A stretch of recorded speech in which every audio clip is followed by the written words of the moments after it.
Me, your host, Owen James, channel that brings you all your latest Bears news from the other side of the pond. Yes, that's right, sitting here in England. It's late on a Monday night, but we're still going to talk all things Chicago Bears. We've got to do something to brighten up the fact that it's a Monday. I mean, let's face it, who likes a Monday? There's got to be some positives to it. Don't know what they are, but, there's bound to be some somewhere, if we looked hard enough. Anyway, I suppose the biggest one, obviously, will be the extension the Bears signed with Mr. Spider-Man Gordon himself. That's obviously the biggest, and that's the best, I think, the best thing, obviously, to come through this Monday. I know it was technically done Sunday, but you know what? We can still hold it over to Monday to try and make Monday that little bit better. Obviously, the Bears had Marion Hampton in for a visit today. He's the running back out of North Carolina. Second, many people see him as the second running back behind Ashton Genty. Also looking, as well, Travion Henderson, another one. He hasn't obviously visited today, but Marion Henderson, obviously, he is a very good running back indeed. Recorded over 1,000 yards the last 2 years. Anyway, we're not here to talk about Marion Hampton, not Henderson as I called him earlier, Hampton. We're here to talk about safeties. We're here to talk about the possible acquisition in the draft of a safety for the Bears. Now, look, if we look at the present depth on the safety chart for the Bears in the safety room, you look at kind of the top two and then their direct replacements. I know there's further beyond that, but you look at Jaquan Brisker, Kevin Byard, you look at Owens, you look at Tavarius Moore. They're the kind of four guys. Now, look, around a lot of them, there's some concerns. I mean, obviously around Brisker, you've got the whole fitness issues, missed a number of games. Can he continue? Do we need someone to come in and perhaps cover for him? It's going to be, I think, a very big year for him. I mean, let's face it, if Jaquan Brisker can stay healthy and can stay fit, then I think there's a strong chance that he can have a massive year. This Dennis Allen, fast, aggressive, defensive style, I think will really suit Jaquan Brisker. Then you move on, obviously, to Kevin Byard as well. You look at the replacements. There's still talk about needing another safety. That is an area that many draft analysts and Bears analysts have kind of identified as a bit of an area for strengthening. I mean, Kevin Byard's 31 as well. I think 32. He's not getting any younger. We all know that once you get over 30, it's all downhill apparently when you're a professional sportsman. Well, apart from if you're a quarterback, obviously, when you're Tom Brady and you hit like 40 odd. But there we go. Well, if they're over the hill, God knows what that makes me at 47. There we go. Anyway, we're going to look at the prospect in this draft. And, it could even be that with Byard, he's got a couple of good years in him. Brisker is moving into his last year. He obviously, that could be a situation where the Bears don't renew his contract if he can't stay healthy. And one of these safeties in this draft could be the man to replace him. We don't know. We don't know how Ryan Poles is thinking. I fully trust Ryan Poles. I think he'll get it right no matter what. Yes, he has made mistakes, but hey, who hasn't made mistakes in the past? Let's have a little look, shall we, at what is out there. Now, what I did was I looked on the top 10 draft prospects at the for the safety position in this 2025 NFL draft in Green Bay. Yes, we all have a curse to bear, I suppose, having to go to Green Bay. First looked at where they might go in the draft, and then picked out some of the top guys to look at, and one little bit of a wild card later on in the draft. So, the top two draft prospects in this draft are Malachi Starks and Nick Emenwari. They are the top two guys, that people are looking at. Emenwari, and obviously Starks is out of Georgia. Georgia, obviously, with a very proud history of producing some very fine defensive talent. Starks and Emenwari, very interchangeable, but slated to go mid-first round, so certainly not pick 10. And I do find it very, very unlikely that the Bears would spend a 10th pick on a safety. Safety, I think, is a position that is kind of not so much valued as much as it used to be in the NFL anymore. And, I think Emenwari and Starks could even drop. There could be a situation where they drop, and if they do drop, then the Bears might look at them at 37. You never know. It depends how far they drop and if they do drop. Then in the second, you've got Xavier Watts out of Notre Dame. He is a big guy, a big guy to look at, a good player to look at, a very able player to look at. I think someone that a number of Bears fans I've heard mention Xavier Watts as a mid-second round pick. Could go slightly earlier. Third round, you've got Andrew Makuba out of Texas. He's sort of an early third round guy, a little undersized, but early third round guy, mid third round guys. These can even slip to the fourth. It depends obviously on the safety market. I think one of the the indeterminate factors is who's looking for a safety, how highly is that safety prospect rated. Is it something that teams are going to spend a pick beyond the fourth, fifth round on? That's Sebastian Castro out of Iowa and Kevin Winston out of Penn State. Both very good prospects later on in the draft. And it may be that the Bears, don't go for one of those top prospects like a Watts, an Emanwari or a Starks and look, later in the draft to bring in someone who they can kind of play behind Bayard and Brisker, develop behind them and bring them on once the decision's been obviously on what's happening with Brisker and obviously what's happening with Bayard as well. So Castro and Winston, both kind of mid-third round guys. Could slip, you never know, could slip. Fourth round guys, you've got Lathan Ransom, Billy Bowman Jr., who I know is liked by a number of Bears fans. I've had a couple of podcasts that mentioned Billy Bowman Jr. They're early fourth round guys. That's where Draft Buzz projects them to go. But as we know, like I said, anyone can slip. Mid fourth round guy, looking at someone like Jonas Sanka. And a guy in the fifth round out of Alabama, Malachi Moore. That's your top 10 prospects in this draft. As I mentioned already, the big name in this draft, the big safety name in this draft is someone who, stands out is Nick Emanwari.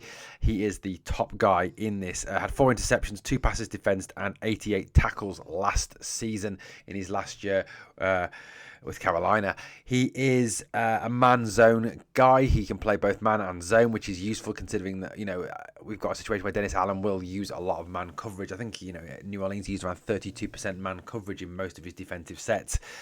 In terms of Emanwari, he's 6'3", 220 pounds. He's a big physical specimen of a guy. He's 6'3", 220, big guy. He ran a 4.38, 40, quick, fast, strong, very much kind of, fits into that Dennis Allen system, doesn't he? Dennis Allen, as Ryan Poles said, like speed, aggression.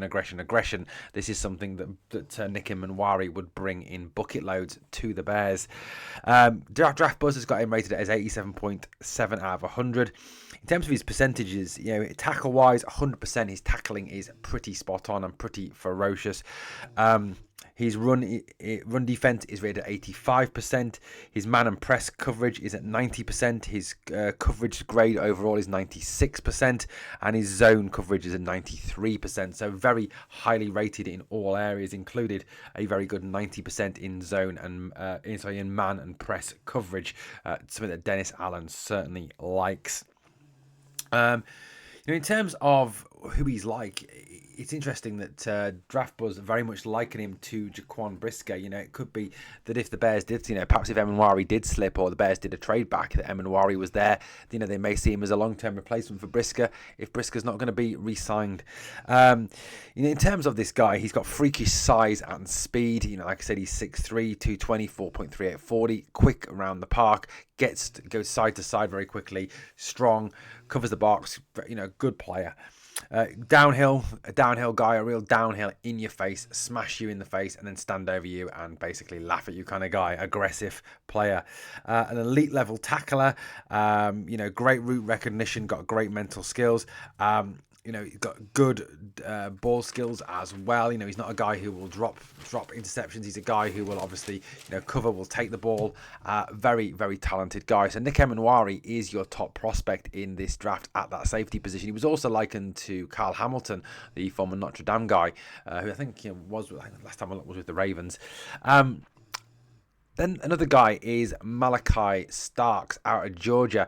Starks obviously a little on the light side at 197 pounds, 6'1", 1 interception, 3 passes defense, 77 tackles. His production wasn't great at Georgia in his last year there. Ran a 4.5 40, so he's a little bit slower than Nick Emanwari. Rated as 87.3 out of 100. Tackle percentage is 93%, so a little down on Emanwari. As you can see, his run defense is 93%. His coverage grade is 80%, so, big time down on Emanwari. Zonal coverage 79, man and press 76%. So his man press coverage is a lot less than his zonal coverage. Thought to be more a zonal kind of guy, which may not suit what Dennis Allen is looking for, which may well rule Starks out of the reckoning for the Bears. The other thing as well about Malachi Starks is he's a lot better run defender than he is a pass defender. He's definitely a run heavy guy, a guy who you'd put in for run defense, run sets. I suppose that might be a interesting piece to put in if you're going to rotate the safeties this coming season. He's got speed, he's got physicality. He's got good hand usage. He's got elite detection, route change skills. He has a high football IQ. He is very aggressive. Now, sometimes that aggression can get him into trouble. He can overrun things, misread, and go beyond. And it's felt that his coverage grade is a little low. Coverage is certainly something that he needs to develop going forward. So that's Malachi Starks. So you've seen there, Starks and Manwari, they are the top two prospects at the safety position in this draft. And like I said, you're looking at these two being first round guys. So I think, it's unlikely the Bears would look at these two guys at 10. Like I said, it could be a trade back scenario, or if they slip, which, has happened in the past. Safeties do slip these days. They're not as highly rated positions as they used to be. Certainly, the offensive line guys, the wide receivers, the quarterbacks, they're the guys who kind of get taken, first, and safeties, no matter how good they are, kind of do slip,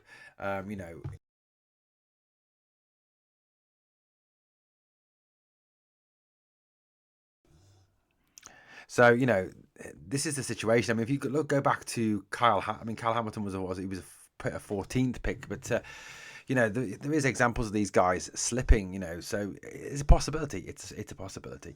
Let's cover Xavier Watts. He's certainly a guy that I've heard a number of Bears fans really mention and really rate quite highly. He's got excellent production as well. He had a fantastic year for the Fighting Irish. 6 interceptions, 9 passes defense. 15 PDs and interceptions. That's excellent figures from the safety. 83 tackles as well. Good high tackle rate. Very aggressive tackler. He's 6 foot. He's 204 pounds. So a good physical specimen of a guy too. Certainly someone I think I like Xavier Watts. I think he's a good guy. I've seen him in mock drafts go as low as late second, even early third on the slip, and I think that is someone that the Bears could well look at if they're determined to take a safety in this year's draft. Like I said, he is sort of player who as well, I don't think he's an immediate starter. He's a guy who can come in and learn from Brisker, learn from Bayard, and work his way into the team, which may well really more suit what we're looking for this season. His tackle grade is 77%. His run defense is 80%, so slightly better at the run side of it. His coverage grade is 93%, so he's got good coverage skills, got good route recognition skills. He obviously stays close to his man.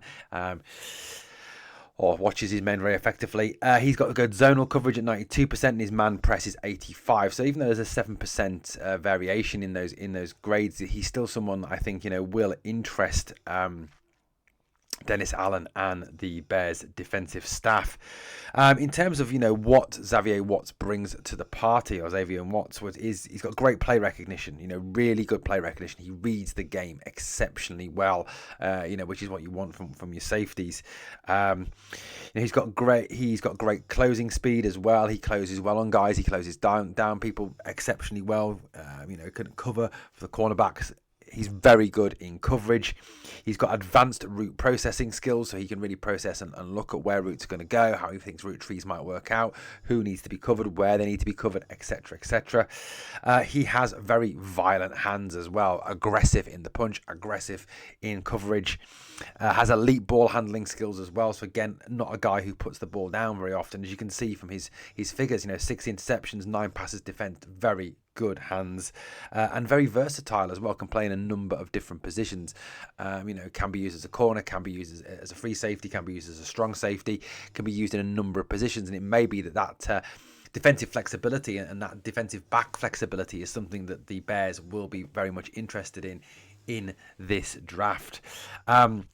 I think, the kind of development area, the big development area, which will be a slight concern given Dennis Allen's, penchant for man press, is that he's still developing his man coverage skills, which is something that, that I think is evidently coachable. It's not something that, is a fundamental weakness that is going to hold him back. It's something that can be coached into him. And I'm sure with someone like Dennis Allen and the rest of the Bears defensive coaching staff, that is something that he can well be improved upon.